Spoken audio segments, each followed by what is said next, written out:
Nang walang kontrol si BBM at hindi niya kayang supilin si Tambaluslos. Yan ang klarong pagkaistorya dito. Ano na po sa 14.6 trillion pesos ang pambansang utang ng Pilipinas sa pagtatapos ng taong 2023 base po sa datos ng Bureau of Treasury.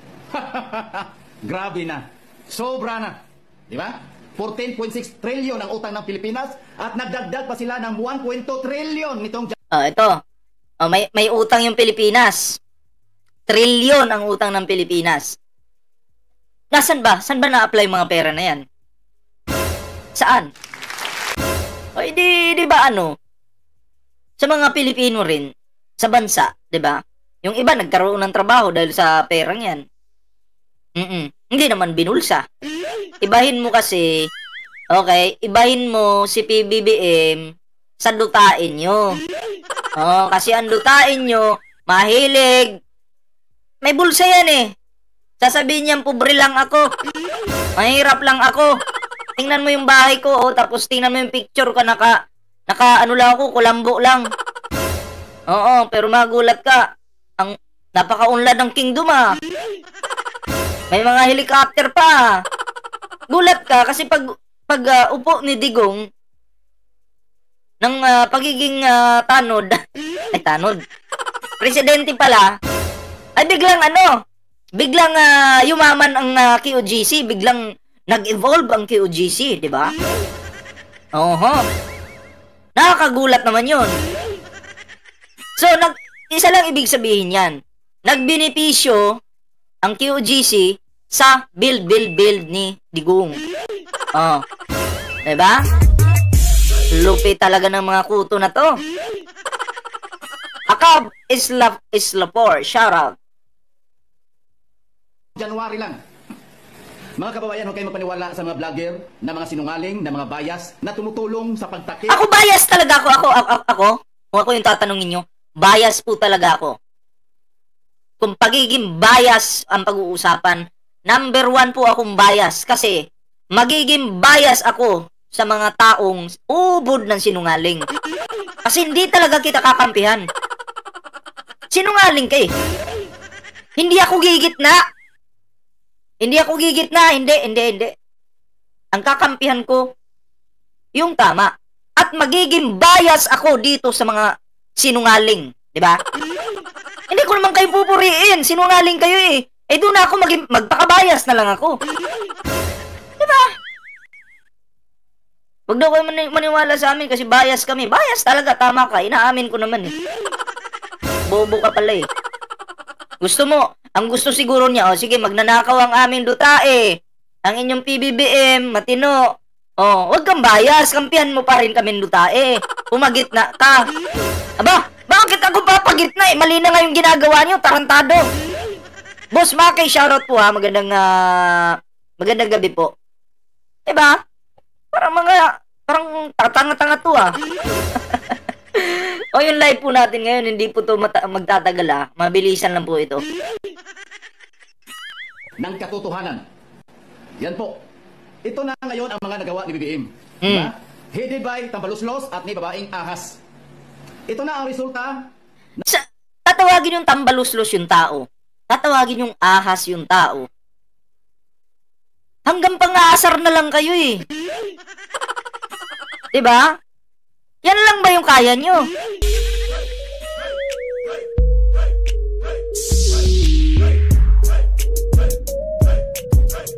Yan lang ba yung kaya nyo na asarin yung PBBM administration, yung mga nakapaligid sa Pangulo?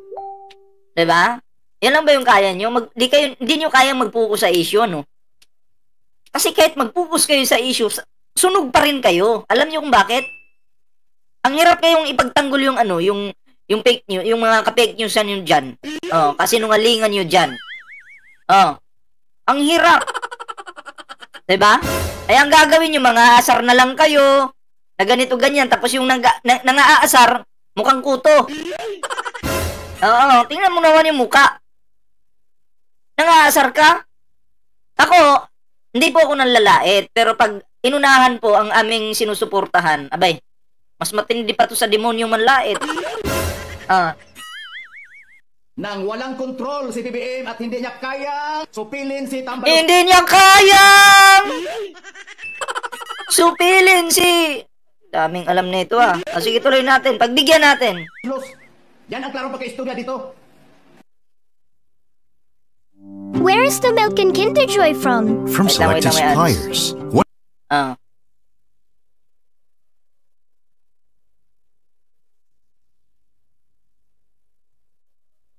Wait lang, may ano lang ako dito. Ipipin ko. Sabi ni Conchita Bulambot, BBM sinungaling mga bangag. Alam niyo yung bangag-bangag na usapan na yan? Oo. Ano na yan? Kumbaga, tagal na yan, di pa kayo nakamove on? Oo. Di pa kayo makamove on sa pabangag-bangag yun na yan? Tagal na yan ah. Sino kayang... Bakit ikaw yung lumabas? Animal ka? Hindi ko yung pinapalabas ko. Oy, dada. Putang ina mo ka, magtago ka nga. Iba yung hinahanap ko, ikaw yung lumabas. Bullshit! Ay! Hindi yan. Saan na ba yun? Nawala tuloy. O, yan. Bangag pala yung usapan dito eh. Sino bang bangag? Conchita Bulambot. Ano yun sinisingot ng taong ito? Sumisingot ng pulburon.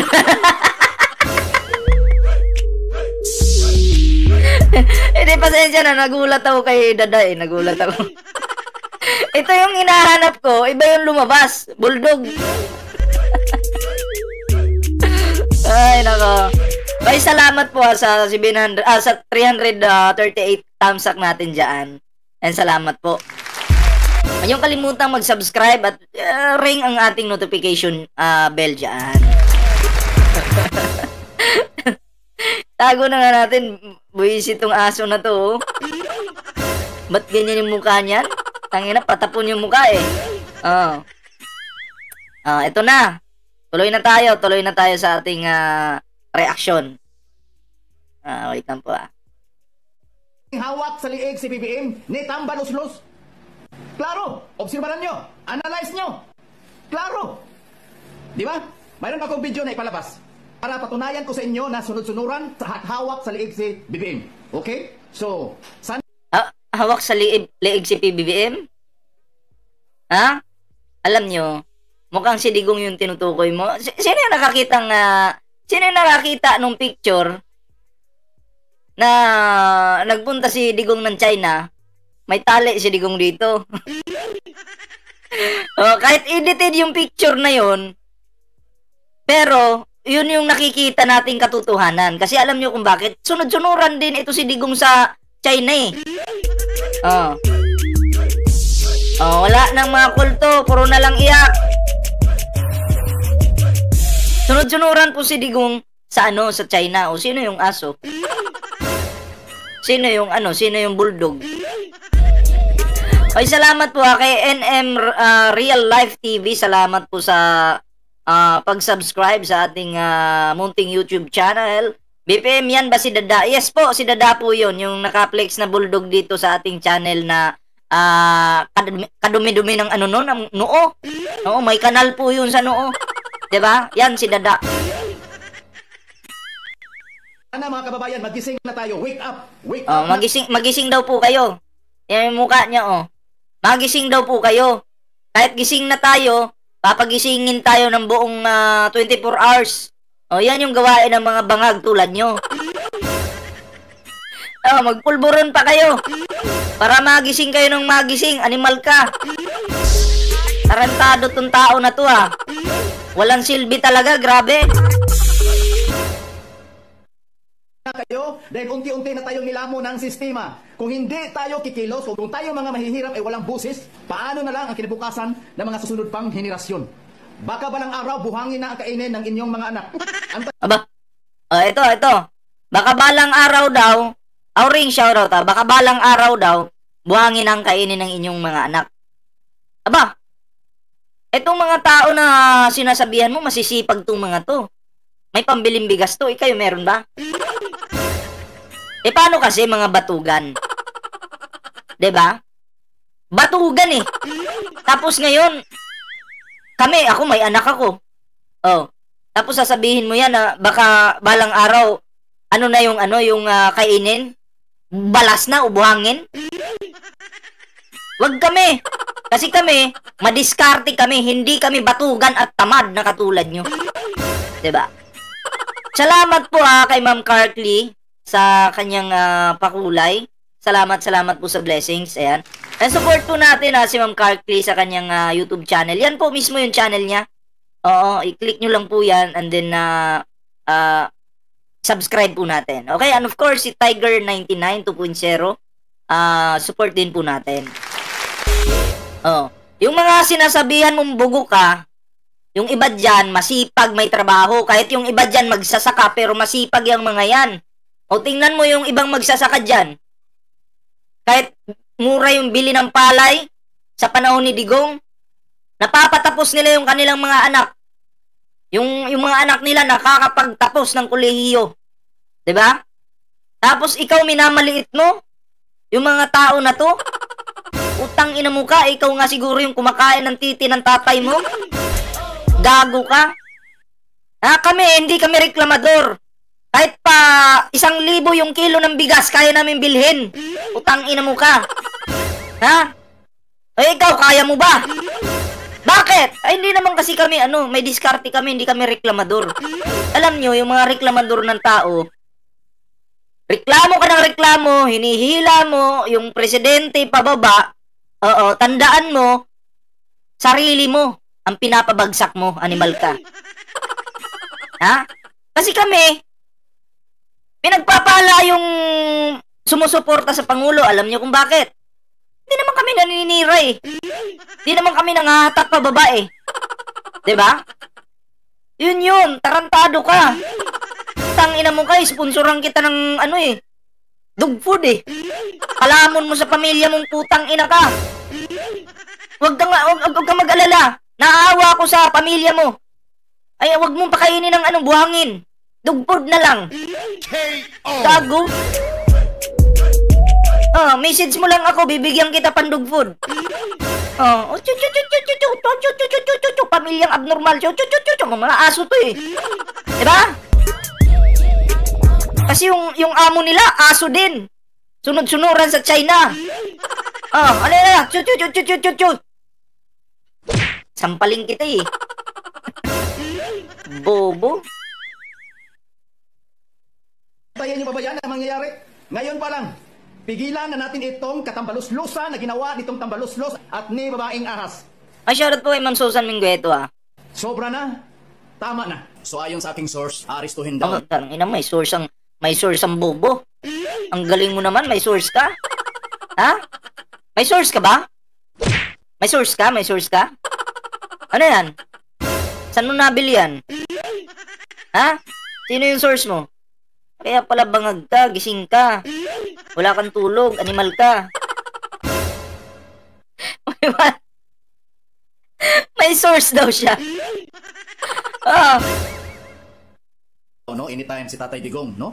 Sa mga... Nagtatay siya. Siguro kapamilya niya. Tatay niya. Tatay ninyo, si Lucifer. Ay, si Digong pala, sorry. Si Kibuloy pala yung nagsabi nung tatay ninyo si Lucifer. Baka soy sauce. Tama yan, Ron Oscares. Baka soy sauce siguro. Alam mo na, mga kalaban, na dati ay tinutulungan niya, na dati ay walang puwang sa politiko. Pero nang dahil sa mga Duterte, nakabalik sila sa kanilang trono. Ang galing, nang dahil pala sa mga Duterte, nakabalik sila sa kanilang trono. Galing talagang gumawa ng kwento ng mga animal na to, no? Samantalang si Sara Duterte lumapit nga kay PBBM eh. Anong sabi ni Sara Duterte? BBM, pwede mo ba akong kunin na vice presidente mo?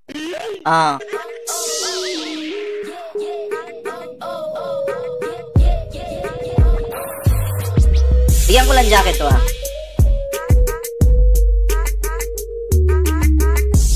Sabi ni Bless, wala nang lumabas sa bibig mo kundi pagmumura. Santo ka? Ganito. Bless, ipipin kita. Bless, ganito.